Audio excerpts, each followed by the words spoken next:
다 함께 묵상 기도하시면서 하나님 앞에 예배하겠습니다.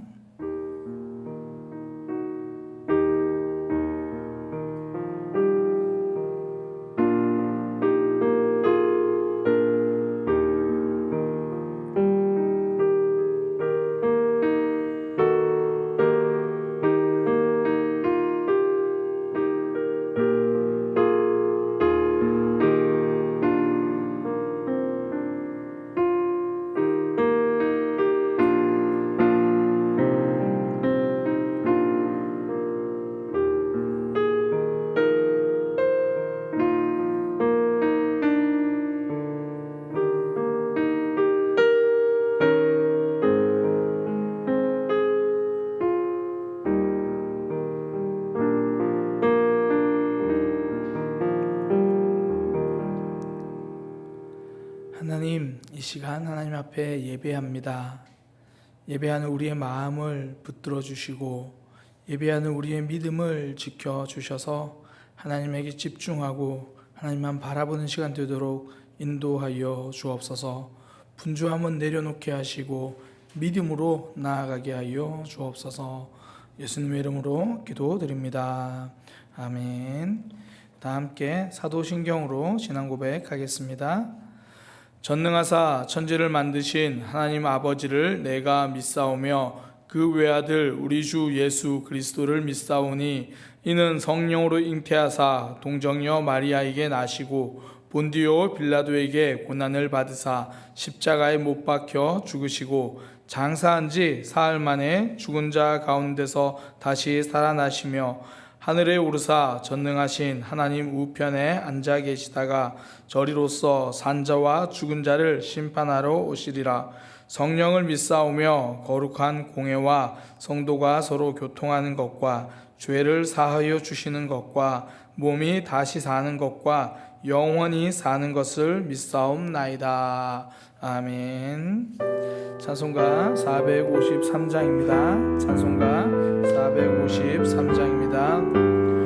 예수도 알기 원하네 크고도 넓은 은혜와 대속해 주신 사랑을 간절히 알기 원하네 내 평생의 소원 내 평생의 소원 대속해 주신 사랑을 간절히 알기 원하네 성령이 스승되셔서 진리를 가르치시고 거룩한 뜻을 깨달아 예수를 알게 하소서 내 평생의 소원 내 평생의 소원 대속해 주신 사랑을 간절히 알기 원하네 성령의 감화 받아서 하나님 말씀 배우리 그 말씀 한절한절이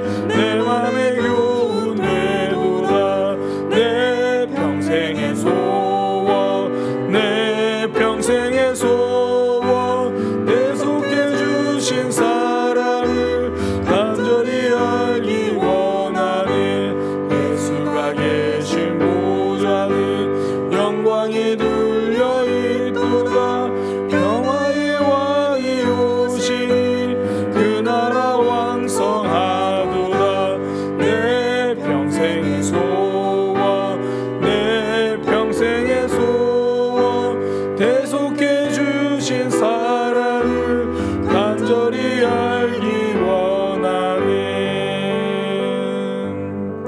아멘. 이재균 전도사님 대표 기도해 주시겠습니다.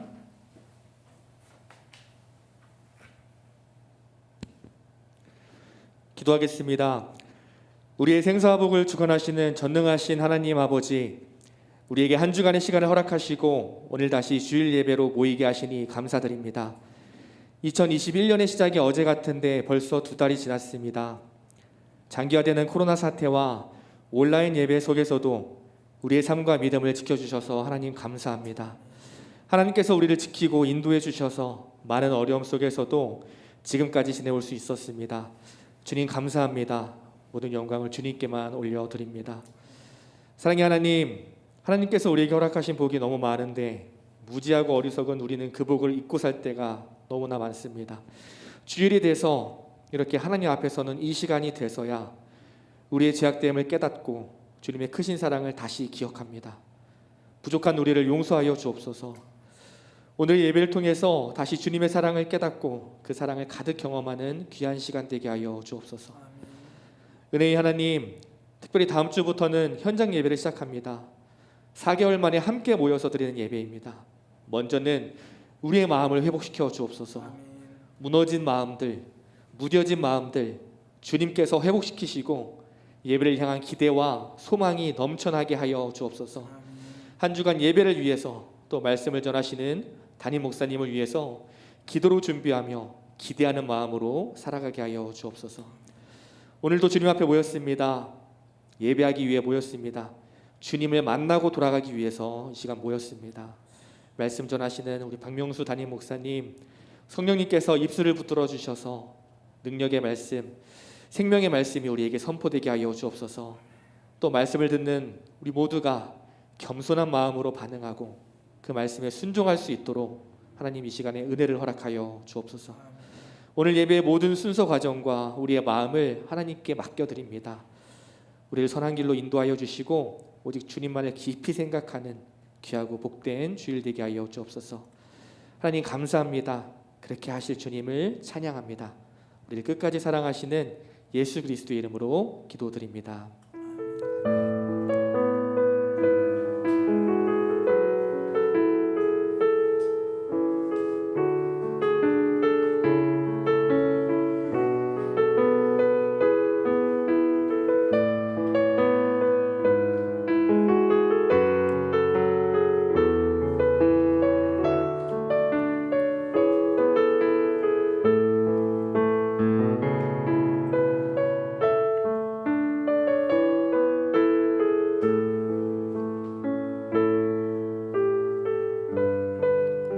이 시간 하나님 앞에 예물 드리는 시간입니다.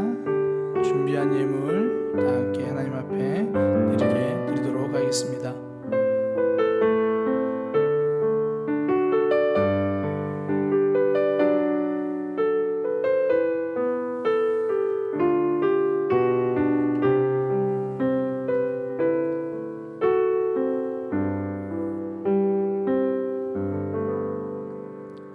봉헌 기도 드리겠습니다.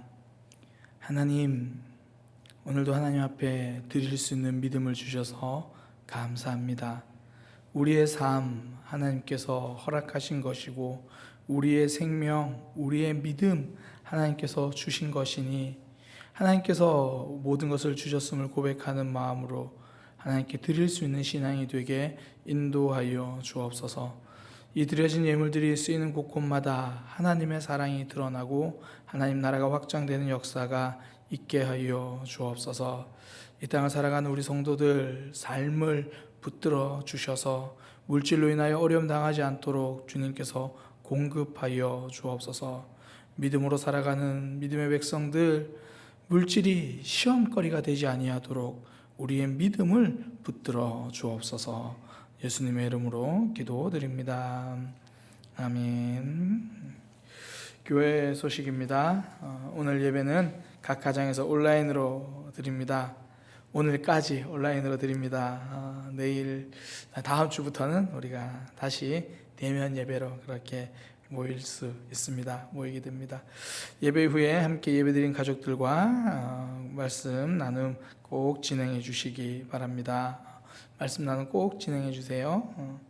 학생의 주체로 종교인 성경 타자 통독 대회 드디어 내일부터 시작합니다.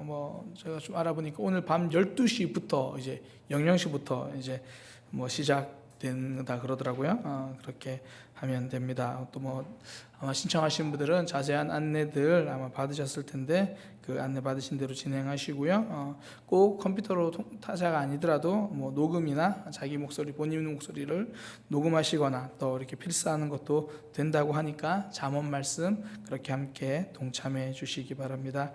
앞서 말씀드린 것처럼 다음 주부터 대면 예배를 시작합니다. 그리고 우리가 항상 매년 1월 첫째 주에 진금 예배를 드렸는데요. 이번엔 비대면 예배 중이어서 우리 진금 예배를 못 드렸었는데 다음 주에 함께 대면 예배하면서 우리 진금 예배 함께 드리도록 하겠습니다. 3월 1일부터 부활절까지 청년부에서 우리 교회와 성도님들을 위해서 릴레이 기도를 시작한다고 합니다. 뭐 형편이 되는 청년들은 교회에 와서 또 그렇지 않은 청년들은 각자의 자리에서 우리 성도들과 우리 교회를 위해서 함께 그렇게 릴레이 기도하는 시간들을 가진다고 하네요. 그래서 우리 구역교사님들은 3월 기도 제목을 우리 전도사님께 그렇게 보내주시면 또 우리 청년들이 성도와 또 교회를 위해서 그렇게 기도하도록 하겠습니다. 모든 성도님들이 주어진 자리에서 하나님께 예배하고 은혜 받을 수 있도록 기도해 주시기 바랍니다. 우리 옆에 있는 제들과 함께 인사하겠습니다. 우리 교회는 힘이 되는 교회입니다. 우리 교회는 힘이 되는 교회입니다. 사랑의 교회가 곁에 있습니다. 제가 힘이 되겠습니다. 아멘. 우리 그렇게 서로에게 힘이 되어주는 공동체가 되기를 소망합니다. 우리 하나님 말씀 보도록 하겠습니다. 사도행전 말씀입니다. 사도행전 11장 27절에서 30절까지 말씀입니다. 사도행전 11장 27절에서 30절까지 말씀입니다. 우리 한 목소리로 우리 각 가정에서도 한 목소리로 우리 소리를 내서 또박또박 우리 함께 합독하도록 하겠습니다. 그때에 선지자들이 예루살렘에서 안디옥에 이르니 그 중에 아가보라 하는 한 사람이 일어나 성령으로 말하되 천하에 큰 흉년이 들리라 하더니 글라우디오 때에 그렇게 되니라. 제자들이 각각 그 힘대로 유대에 사는 형제들에게 부조를 보내기로 작정하고 이를 실행하여 바나바와 사울의 손으로 장로들에게 보내니라. 아멘.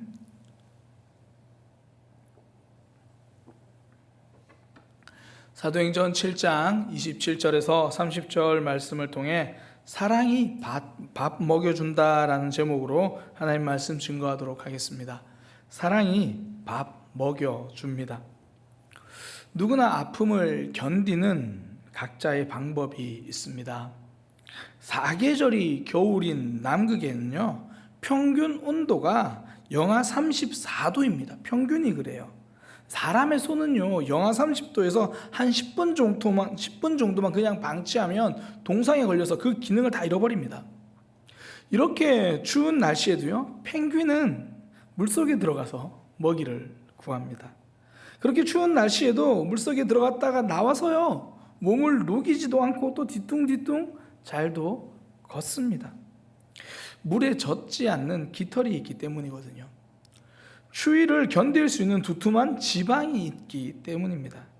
그러니까 남극에 사는 펭귄은 자기 몸 안에 남극의 추위를 견딜 수 있는 방법을 가지고 있습니다. 철새들은요, 추위가 다가오면 저 멀리 여행 준비를 합니다. 먹이를 찾아 따뜻하게 겨울 날 곳을 찾아서, 아니 어쩌면 태어난 고향이 그리워서 그렇게 먼 여행을 떠나는지도 모릅니다. 먼 길을 가는 철새는요, 체력만 튼튼한 것이 아닙니다. 길을 잃어버리지 않는 내비게이션이 이 철새들에게 있어요. 철새들 부리에는, 그 앞에 입이라고 하죠. 철새들 부리에는 자석과 같은 성분이 들어있다고 합니다. 그것으로 지구의 자기장을 감지해서 위치를 파악합니다. 그러니까 부리 안에 들어있는 그 작은 성분 때문에 1년에 한 번 그 먼 거리를 자신 있게 출발합니다. 그렇게 추워지는 겨울을 보냅니다. 나무는 겨울을 견디기 위해서 더 몸집을 줄이잖아요. 오히려 옷을 벗습니다. 나뭇잎을 모두 벗고 추위를 견디죠. 추운 겨울을 직접 견딜 자신이 없는 개구리는 긴 잠을 선택합니다. 살아남기 위해 겨울이라고 하는 그 긴 시간을 오롯이 포기하는 거죠. 그리고 나서 봄이 되면 새로운 삶을 시작합니다. 각자 삶을 견디는 방법을 가지고 있어요. 사람은요, 곁에 있는 사람 덕분에 삶을 견딥니다. 하나님은 사람에게 사람을 붙여주셨습니다. 오늘 성경 본문에 보면 선지자 아가보가 미래의 일을 예언합니다. 세상에 큰 흉년이 들 것이다. 이게 지금처럼 먹을 것이 풍족한 때가 아니거든요. 하루를 굶지 않고 넘기는 것, 그것이 큰 행복처럼 다가오는 그런 시대예요. 그런 때에 선지자 아가보가 흉년을 예언합니다. 사실 이런 소식을 전해야 하는 이 아가보 입장에서는 하나님이 야속하죠. 좋은 소식만 전해주고 싶은데 아픈 소식을 전해야 합니다. 잘 사는 소식만 알려주고 싶은데 살기 힘든 소식을 전해야 합니다. 어쩌면 이 소식을 선포하면서도 자신의 예언이 틀리기를 바랄지도 모릅니다. 내가 거짓말장이라고 소문이 나도 좋으니 내가 전한 이 내용이 틀렸으면 좋겠다. 그런데 슬프게도 그의 예언은 빗나가지 않습니다. 글라우디오 황제 때 실제로 큰 흉년이 찾아오죠. 그 흉년은요, 특히 이스라엘 땅에 더 심했습니다. 그 땅에 사는 사람들이 견디기 힘든 거예요. 보통 이런 아픔은 신앙인들도 비켜가지 않습니다. 코로나가 우리 믿는 사람들 비켜가지 않는 것처럼 흉년은 모두에게 힘든 시간이 되는 거죠. 예루살렘 교회도 흉년 때문에 어려운 시기를 보내고 있습니다. 이때 안디옥에서 이 바나바와 바울이 방문합니다. 이 성경에서 이제 사울에서 바울의 이름으로 이 사도행전 13장부터 바뀌는데요. 제가 통칭 이제 바울로 이야기하겠습니다. 안디옥 교회에서 바나바와 바울이 방문을 해요. 그냥 온 것이 아니고요. 안디옥 교회 성도들이 예루살렘 교회 성도들을 위해서 모은 헌금을 전달하기 위해서 온 거예요. 물론 그 양이 성도들이 배부르게 지내기에는 부족한 양이겠죠.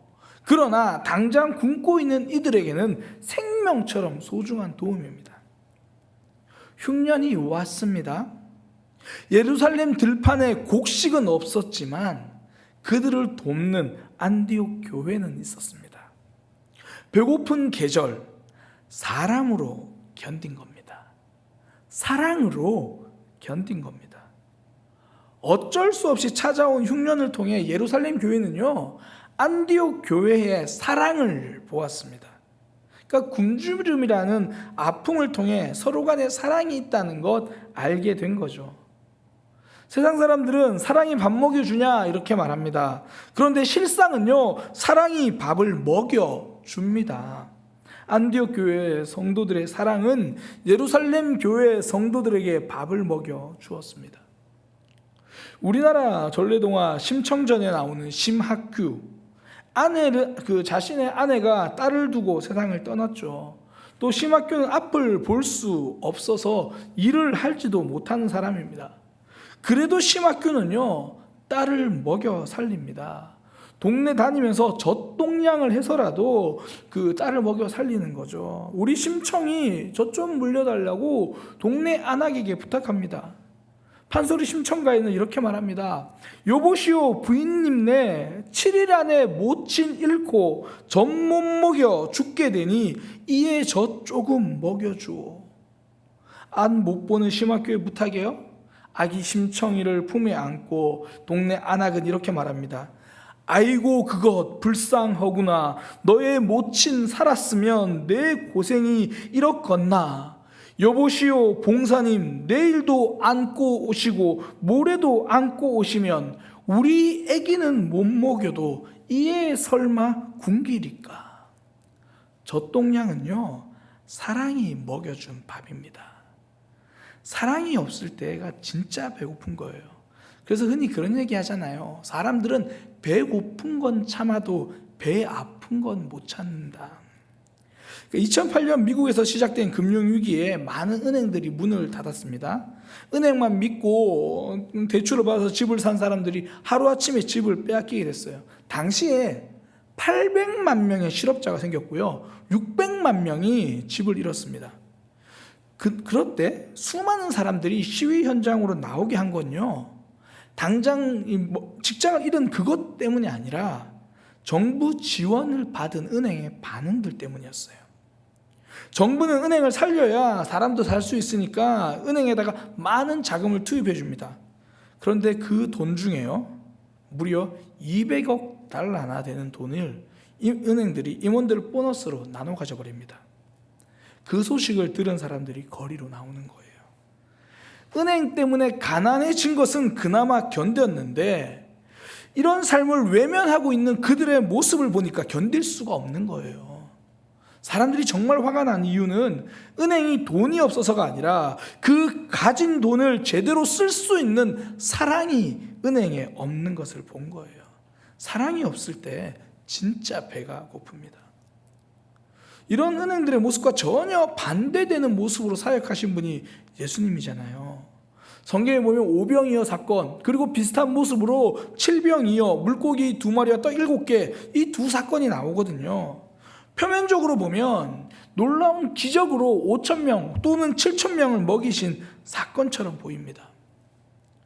이 5,000명들이 또 7,000명들이 예수님의 말씀을 듣고 모였어요. 한참 말씀을 듣고 있는데 이 날이 뉘엿뉘엿 저물어 가는 겁니다. 날은 저물어 가고 먹을 것은 없고, 그때 한 아이가 가지고 온 보리떡 5개와 물고기 2마리를 가지고 예수님이 기도하시고 난 후에 5,000명이 먹게 되죠. 그러니까 표면적으로는 굉장히 놀라운 기적입니다. 그런데 그 성경을 가만히 들여다보면요, 기적으로 먹이신 사건이 아니라 사랑으로 먹이신 사건입니다. 제자들이 이렇게 말해요. 각자 알아서 해결하도록 합시다. 한마디로 외면하겠다는 말이거든요. 그때 예수님은 그럴 수 없다라고 말씀하십니다. 그들을 안타깝게 여기셨다 그래요. 칠병이어 사건에 보면 예수님께서 이렇게 말씀하십니다. 내가 무리를 불쌍히 여기노라. 내가 그들을 굶겨서 집으로 보내면 길에서 쓰러질 것이다. 그들 중에서는 멀리서 온 사람도 있다. 오병이어는요, 사랑으로 먹이신 밥입니다. 사랑은 이 살리는 힘이 있는 거예요. 사랑이 있으면 방법이 없다고 포기하지 않습니다. 어떻게든 살리려고 몸부림을 치는 거예요. 성경은요, 죄인의 결말을 선명하게 말합니다. 모든 사람이 죄를 범하였음에 하나님의 영광에 이르지 못하더니 죄의 삭은 사망이다. 하나님은 이 선명한 결말을 어떻게든 뒤집기 원하신 겁니다. 우리를 살리기 위해서 몸부림을 치십니다. 그 몸부림이 십자가입니다. 사랑 때문에 예수님을 이 땅에 보내셨죠. 하나밖에 없는 아들을 십자가에 못 박으셨습니다. 사람을 사랑하셔서 찾으신 유일한 방법입니다. 사랑은 살리는 힘이 있는 거예요. 하나님이 우리를 구원하시기 위해서 얼마나 많은 방법을 사용하셨습니까? 주변 사람들을 통해서 불러주셨잖아요. 그래도 듣지 않으니까 상황과 환경을 통해서 또 불러주시잖아요. 그래도 끝까지 하나님께로 등 돌리고 있으니까 또 다른 사람들을 통해서 불러주시잖아요. 돌아보면 어쩌다가 그냥 교회에 온 것이 아니잖아요. 돌아보면 어쩌다 그냥 예수님 믿게 된 게 아니잖아요. 아직까지 포기하지 않으시는 하나님 때문입니다. 우리를 사랑하시는 그 몸부림 때문입니다. 그 사랑 때문에 지금 구원받게 되었습니다. 사랑은요, 살리는 힘입니다. 안디옥 교회에 그 사랑이 있었습니다. 그러니 굶어 죽는 예루살렘 교회를 그냥 두고 볼 리가 없죠. 사랑이 있으면요, 상대방의 아픔이 먼저 보이거든요. 사랑하면 아픔이 보입니다. 흉년을 예언한 아가보가 이렇게 말합니다. 천하에 큰 흉년이 들리라. 물론 여기서 말하는 천하가 모든 세상을 의미하는 건 아니죠. 그만큼 넓은 지역을 의미하는 겁니다. 그러니 안디옥 지역이라고 해서 풍족하지는 않았다는 이야기예요. 실제로 성경이 예언한 대로 글라우디오 황제 때 여러 지역에 기근이 발생합니다. 이 글라우디오는요, AD 41년부터 54년까지 로마를 다스린 황제인데, 실제로 역사적 기록을 보면 이 시기에 로마 제국 곳곳에 계속적인 흉작과 심각한 기근이 많았다고 합니다. 그 당시에 이제 팔레스타인 지역, 이스라엘 지역을 기록한 역사 문헌에 보면요, 이 시기에 기근이 이스라엘 지역 전 지역을 덮어가지고 많은 사람들이 굶어 죽기도 했고요. 심지어 다른 나라에서 많은 양의 옥수수를 수입해서 사람들에게 나누어 주었음에도 불구하고 굶어 죽는 일을 막을 수 없었다고 합니다. 이스라엘 전 지역이에요. 안디옥은 예루살렘으로 기준으로 보면, 예루살렘이 이스라엘 남부 쪽에 있거든요. 예루살렘 기준으로 보면 지리적으로 한 480km나 떨어져 있습니다. 그런데 이스라엘 땅 전체로 보면 바로 옆에 있는 동네예요. 그러니까 이렇게 보시면 돼요. 우리가 러시아 그러면 굉장히 멀리 있는 유럽 같죠. 그런데요, 블라디보스톡은 러시아 도시인데 북한 바로 근처에 있는 도시입니다. 그러니까 안디옥도 그런 의미예요. 그러니까 흉년이 예루살렘만의 문제는 아니라는 거예요. 안디옥도 함께 힘든 상황입니다. 그런 상황에서 예루살렘 교회가, 예루살렘에 있는 성도들이 힘들다는 이야기가 들리는 거죠. 그러니까 그곳에서는 먹을 것이 없어 굶어 죽는 사람도 있다는 이야기를 들었습니다.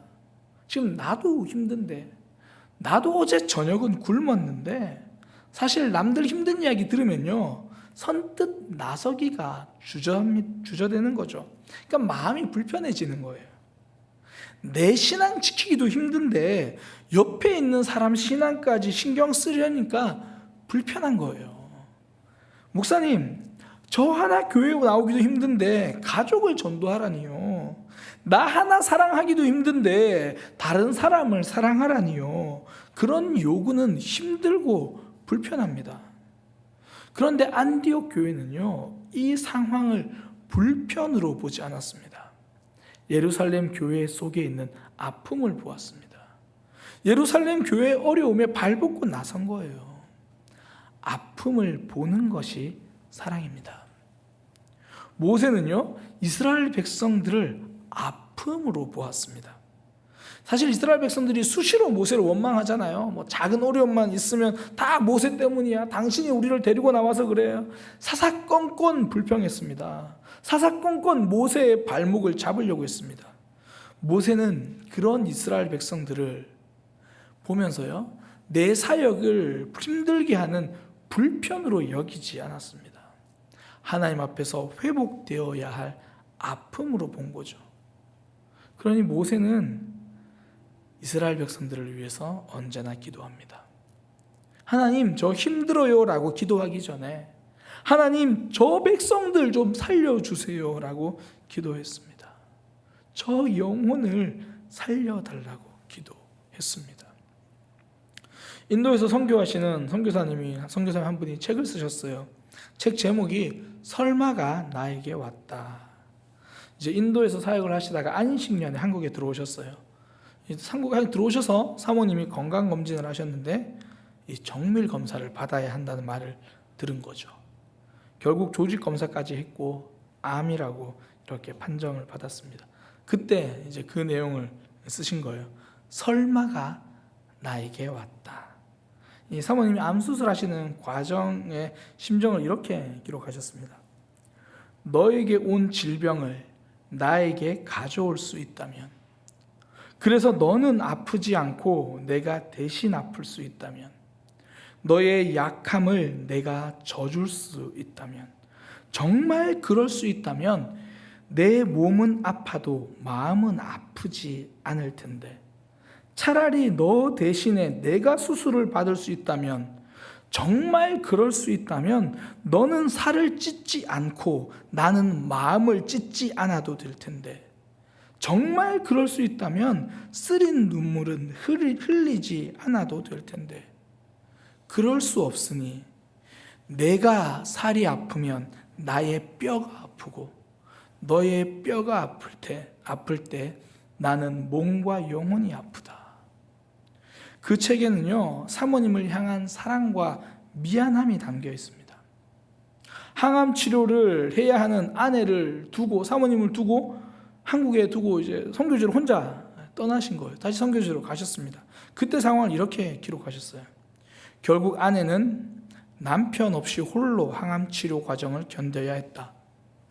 무더운 날 버스와 전철을 갈아타가며 먼 길 병원을 혼자 다녀야 했다. 처음 항암 주사를 맞고 식욕이 사라지고 식사를 제대로 못할 때 죽 한 그릇 끓여주지 못했다.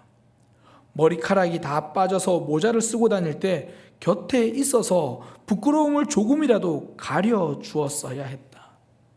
한밤중에 고열로 몇 차례 응급실로 실려갈 때에도 아내의 손 대신 전화기만 붙들고 아내의 눈 대신 시계만 바라보아야 했다.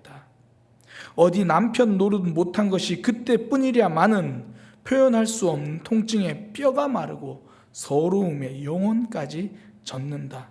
아내는 매사에 당연히 사역이 우선이라고 여기면서 평생을 살았으니 그 밤에도 그러려니 하고 응급실로 실려갔을 것이다. 사랑이 있으니까 아내의 아픔도 자신 탓으로 여기는 거예요. 왜 하필 이렇게 아픈 거야? 라고 말하지 않습니다. 사랑이 있으니까 곁에 있어주지 못한 그 모습이 한없이 미안할 뿐이에요. 사랑은요, 상대방의 연약함을 불편의 눈으로 보지 않습니다. 아픔의 눈으로 보는 거예요. 불편의 눈으로 보면 상대방의 단점이 너의 문제로 보입니다. 당신이 달라져야 한다. 당신이 성장해야 한다. 당신이 잘 따라와야 한다. 그렇게 생각합니다. 그런데 아픔의 눈으로 보면 상대방의 단점이 나의 문제로 보입니다. 내가 도와주어야 할 사명으로 보이는 거예요. 그래서 방법을 찾습니다. 새로운 도전을 합니다. 그래서 하나님 앞에 무릎 꿇고 기도합니다. 우리나라 속담에요, 자녀를 사랑하는 부모의 마음을 이렇게 표현합니다. 10손가락 깨물어 안 아픈 손가락이 없다. 그런데요, 그 손가락 중에는 깨물지 않아도 아픈 손가락이 있습니다. 아픈 손가락. 자녀들 중에 유독 성장이 느리거나 잔병치레가 많은 자녀, 형제들은 모두 자기 앞가림 잘 하는데 여전히 혼자서 고군분투하고 있는 자녀, 부모는 그들을 보며 불편한 손가락이라고 말하지 않습니다. 아픈 손가락이라고 말합니다. 아픔을 보는 것이 사랑입니다. 아픈 손가락은 내가 감싸 주어야 할 손가락입니다. 내가 품어 주어야 할 손가락입니다. 그래서 방법을 찾습니다. 안디옥 교회 성도들은요, 예루살렘 교회의 기근을 우리가 도와주어야 할 문제로 보았습니다. 그래서 각자 도울 수 있는 방법을 찾은 거예요. 오늘 본문의 표현대로 그 힘대로 예루살렘 교회를 도왔다라고 말합니다. 자신들의 능력과 형편에 맞게 자신들의 힘으로 섬겼다는 말이에요. 내가 어떻게 도와줄 수 있는지 내 속에 있는 힘을 찾았습니다. 내 안에 있는 것을 발견하게 되었습니다. 상대방의 아픔을 내 문제로 볼 때에 내 속에 있는 힘을 발견합니다. 사랑이 있으면 내 안에 있는 잠재력이 보이는 거예요. 제가 이걸 우리 주일학교 교사들을 보면서 참 많이 느껴요. 이 비대면 예배가 계속되고 있잖아요. 어른들은 뭐 이렇게 온라인 예배로 지금 각 가정에서 이렇게 함께 온라인 예배를 드리고 있습니다. 그럼 우리 자녀들은 어떻게 해요? 우리 주일학교는요, 사실 담당 사역자도 없거든요. 담당 사역자도 없는 주일학교지만 사역자는 없어도요, 아이들을 사랑하는 선생님들은 계십니다. 그래서 교사들이 매주 직접 동영상을 촬영합니다. 컴퓨터로 이 PPT 화면을 만들고 본인들이 준비한 말씀을 그 속에 함께 녹음하더라고요. 저는 우리 교사들이 그렇게 컴퓨터를 잘하는지 몰랐어요. 물론 그 중에는 원래부터 잘했던 교사들도 있죠. 근데 제가 알기로 그 중에 컴퓨터를 무서워하는 교사도 있거든요. 그러니까 그 교사까지도 컴퓨터로 영상을 만들고 자료를 준비하는 걸 제가 봤어요. 잘해서 하는 것이 아니라 사랑해서 하는 거예요. 사랑하는 마음으로 덤벼들었더니 이야, 내가 이런 것도 할 수 있네. 이거 자기도 놀라는 거예요. 사랑하면 없던 능력도 생깁니다. 그래서 말하잖아요. 여자는 약하지만 어머니는 강하다. 사랑에는 없던 능력도 생깁니다. 기도 잘하는 방법이요, 기도 훈련을 하는 것이 아니라 사랑 훈련을 하는 겁니다.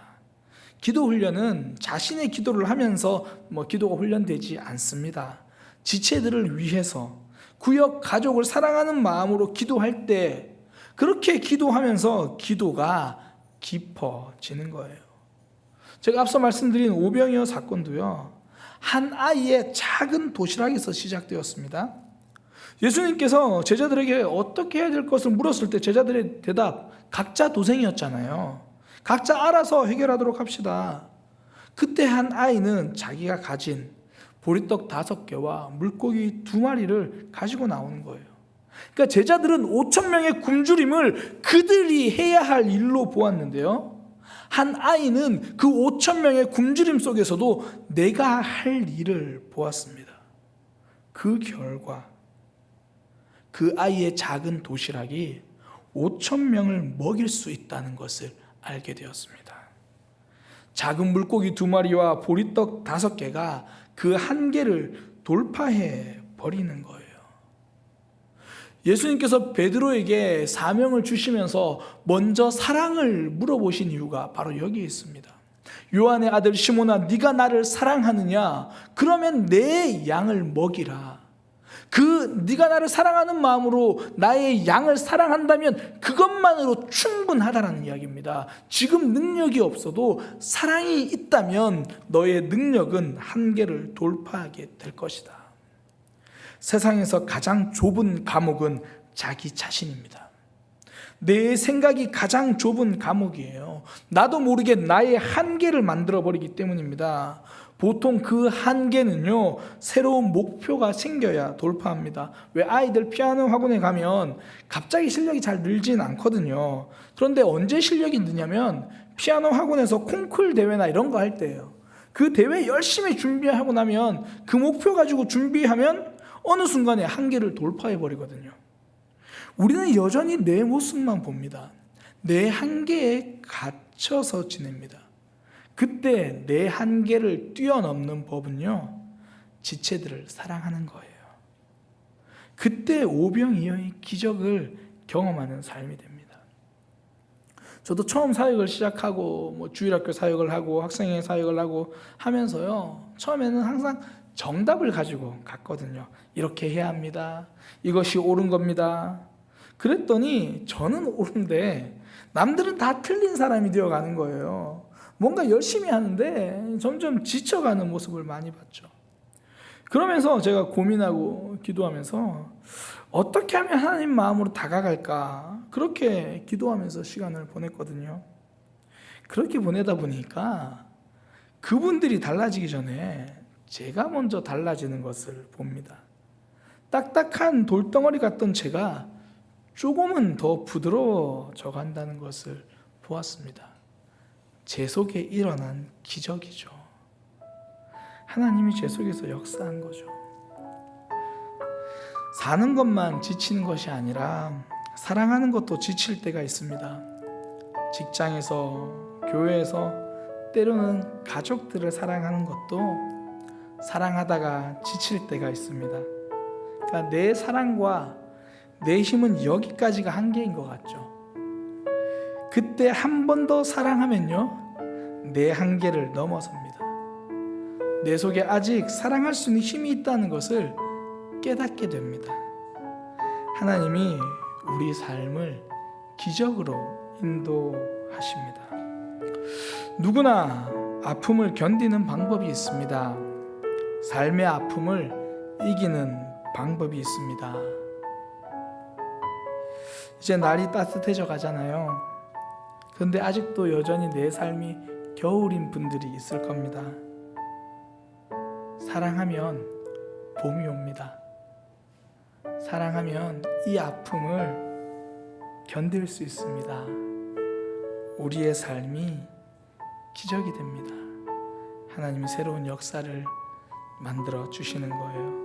하나님, 제가 그렇게 사랑하는 마음으로 지체들을 보고 싶어요. 우리 그런 마음으로 찬양으로 함께 고백합니다. 아버지, 당신의 마음이 있는 곳에 나의 마음이 있기를 원해요.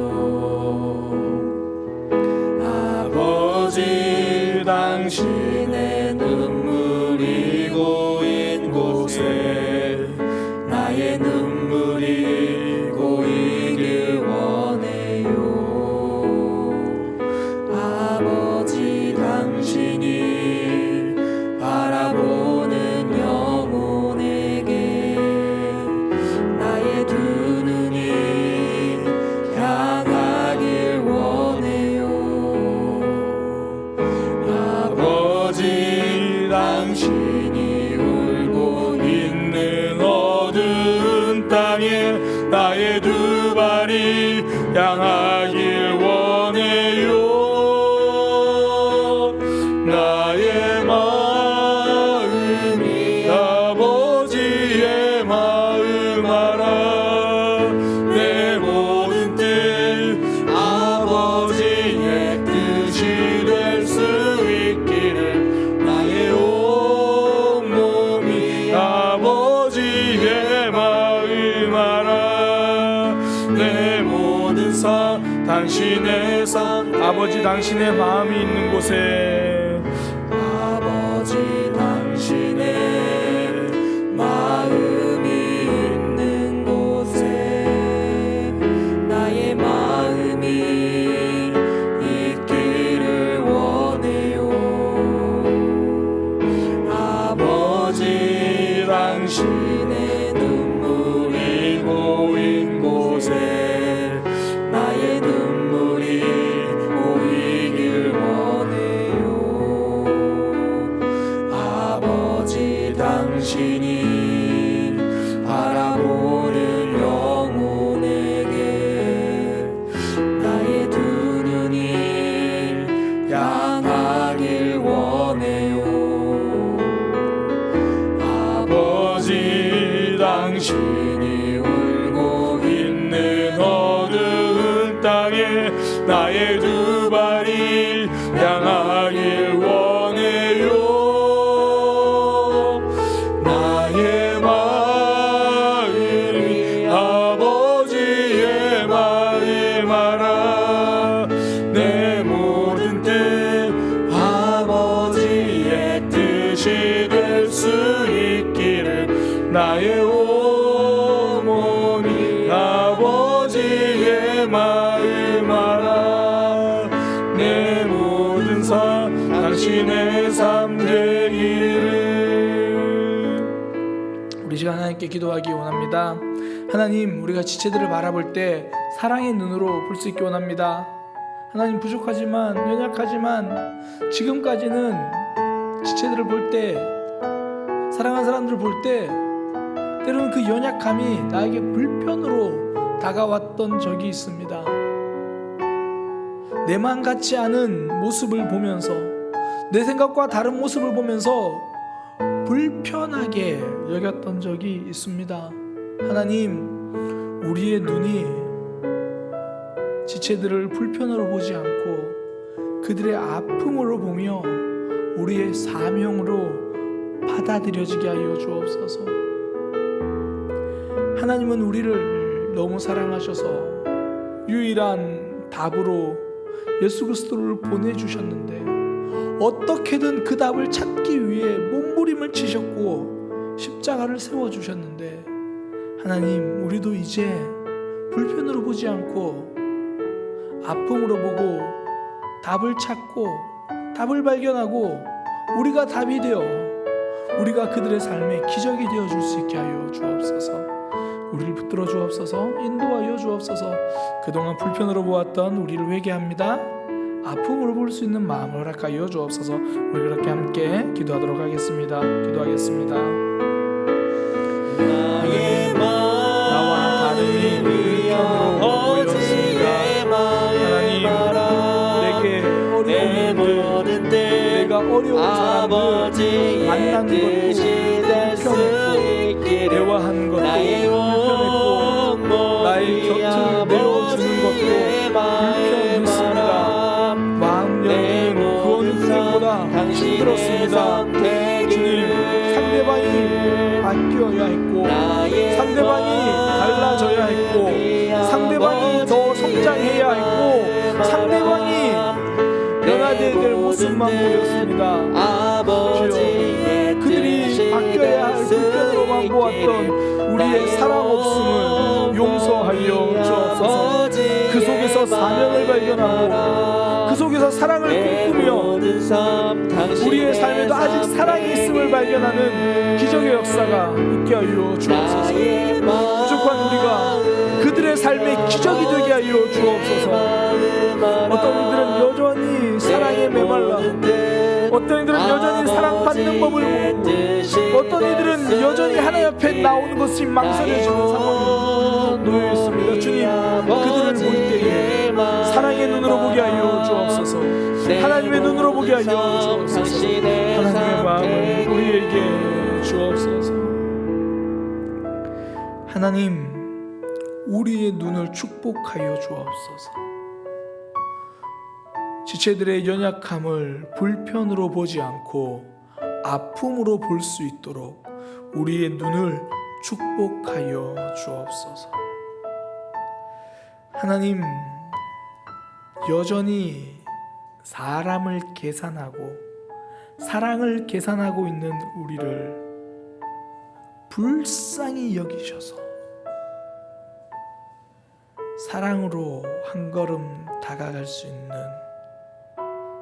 우리 속에 사랑이 채워지는 기적을 경험하게 하여 주옵소서. 그렇게 사랑할 때 우리도 그 사람에게 기적이 되게 하여 주옵소서. 죄와 허물로 죽어있던 우리를 어떻게든 살리려고 모든 방법을 찾다가 끝내 다른 방법이 없어 예수 그리스도를 보내주신 하나님, 우리도 사랑에 있어서는 포기하지 않게 하여 주옵소서. 끝까지 방법을 찾아 기적을 경험하고 기적의 삶이 되게 하여 주옵소서. 이제는 우리 주 예수 그리스도의 은혜와 하나님 아버지의 크신 사랑과 성령 하나님의 역사하심이 사랑의 눈을 가지고 살아가기를 소망하는 모든 이들에게 지금부터 영원까지 함께 있을지어다.